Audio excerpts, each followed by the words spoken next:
Yeah guys, it feels like a while since we did a machine review, so I'm back today with a review of one of the cheaper machines on the market from Nespresso, and that's the Inissia machine. Now in the past I was going to review this, but then I saw something saying it might have been being discontinued. That was over a year ago now, so obviously it's still around, it's still in the shops, and you can still get a good deal on it as well. So the Essenza Mini, for example, is around the same price, and this one I've noticed in the UK you can pick up it for around £59.99 if you can find it on offer, or it goes up to sort of £89.99 if you're buying it full price. Looking on the European websites, like the French one, it's around about €99 on the official Nespresso website.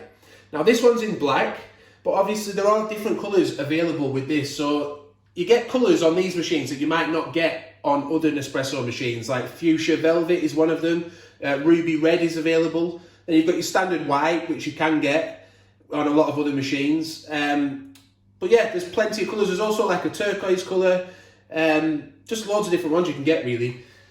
Now it's a small machine, but that doesn't mean necessarily it makes much different coffee, you know, and I think these machines are a good intro machine for someone who's looking at Nespresso for the first time and they've never tried the coffee and they don't want to go and spend a lot of money on a machine if they don't know if they even like the pods. This particular machine has two buttons on it. It looks a lot like a Pixie, doesn't it, if you've seen those machines, but it's got an espresso button there, and then a lungo button, so a 40ml coffee, and then it pours a longer 110ml coffee. You can program those, so if you hold the buttons down, it'll do it to the length that you want it to go to, and it'll stick there, it'll program it in. It has a 9-minute auto off feature for energy saving. That can be set to 30 minutes, I think it is. The used capsule container holds 11, so it's fairly decent size used capsule container. Holds 11. It's a sturdy thing, it's quite a nice thing. This handle was the thing that worried me when I first saw it. The handle looks flimsy, doesn't it? But actually, it's quite a robust thing. Like it's not as plasticky as it looks in the pictures. So that really was a nice surprise to me when I saw it. For such a cheap machine at £60, to have a nice robust handle. And also it works different to the flick lid ones, like the Essenza Mini, which is around, I said, the same price bracket. I might do a video where I put those two against each other to show you the differences. But that one has a flick lid handle. This one has more of a lever, like the Pixie, and then the pod just drops in the top. Don't be afraid with it moving around. I'm quite strong, so I'm just sort of flinging it around a little bit there. But I think if you had an extra hand available, which I don't right now because I'm reading my notes, you'd easily be able to keep it sturdy in one place. But the dimensions, it says that it's 4.7 inches wide. Now I'll try and put the centimetres up on screen now so you can see it in centimetres as well. 4.7 inches wide, 12.6 inches deep, and then 9 inches high. So like we say, quite a compact machine. It has a folding drip tray like the Pixie does. How heavy is that? That's one worry I've had in the past with these sort of machines with the Pixie. Will it knock the glass backwards? It really doesn't, and it fits a recipe glass in nicely there. And while we're there, we might as well, this is the whole purpose of the video, is to show you what you can fit under as well, different styles of glasses. So we have the recipe glass fits under nicely. Obviously we've got the lungo glass, fits nicely for a lungo coffee, which we'll be pouring in a minute. The espresso glass fits nicely under there. It's not too low either, is it? So it's not going to be sort of causing any problems when it's pouring. It's not an adjustable shelf though, so do bear that in mind. The travel mug, this was a problem from the past with these machines because they were quite small. Don't quite fit under. You can just tilt it for a full-size travel mug and either leave it there if you're brave or keep your hand on it if you're not. But these days we have a small Nespresso travel mug, don't we? So that one does actually slide and fit under there nicely now. Which wasn't a bit available in the past, so that could be making that could make one of these machines even more attractive to you to buy as a first timer. So heat up time, it states it at 25 seconds. Now I haven't had this machine on yet today, I haven't heated it up, so I'm going to press it now. I'll let it go in real time and we'll see how long it actually does take to heat up. You can check that on your, obviously, scroll back through the video and check how long it actually takes to heat up. But let's see.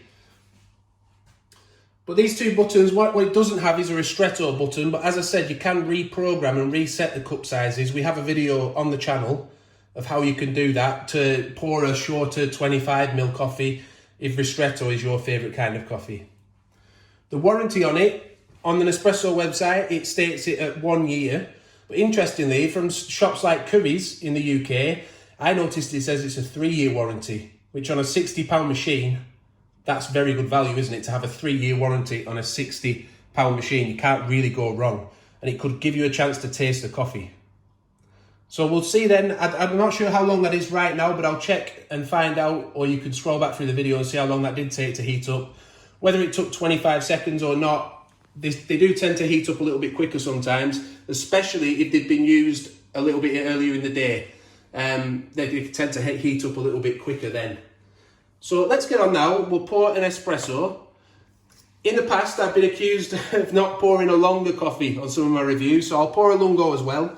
And we can remove these now because we're done with these. You can make a latte, by the way, or a cappuccino, but you would have to buy a separate frother.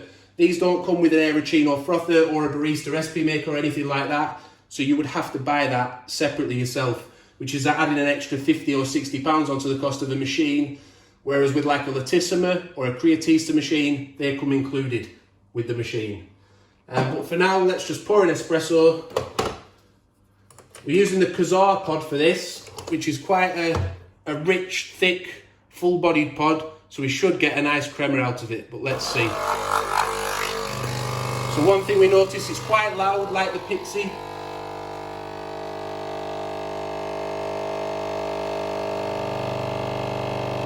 I'd say that's a lot louder than the Essenza Mini. But we have a video where we tested a load of machines side by side to see how loud they were.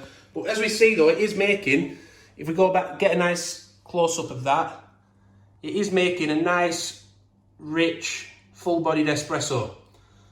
So I can't really complain on that sort of sense. Give you a chance to taste the coffee and to try out Nespresso for a cheap price. So we'll move on now and we'll pour a lungo.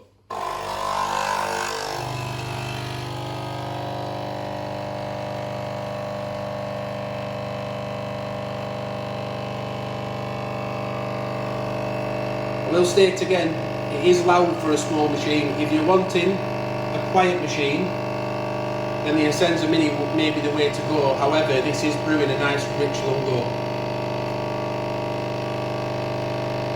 Also, the pods we're using are the New World Explorations lungo pods from Nespresso. We reviewed those recently on the channel, so if you want to have a look at those, feel free.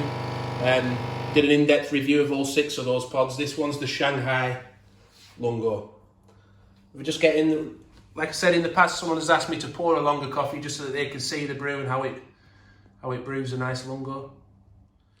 So to sum up then, what do we think of the machine? Well, for the money, £60 if you can get it for that, and if you can get a decent length warranty on it, it really is a good starter machine for an Nespresso user who wants to try out the coffee. Similar to the Essenza Mini in price and possibly size, but we will do a video where we compare those. And also similar to the Pixie in design, and it's also quite loud, like we found with the Pixie as well. But what do you think of the machine? Have you had this machine? Do you like it? Are you thinking about buying it? What are your reasons? Let us know in the comments below. It'd be great to hear your experience, and I'm sure other viewers who are watching this video and thinking about buying will benefit from your experience too. Don't forget to give the video a like, subscribe to the channel, and hit the notification bell so you don't miss any future upcoming videos. Thanks for watching, and bye for now.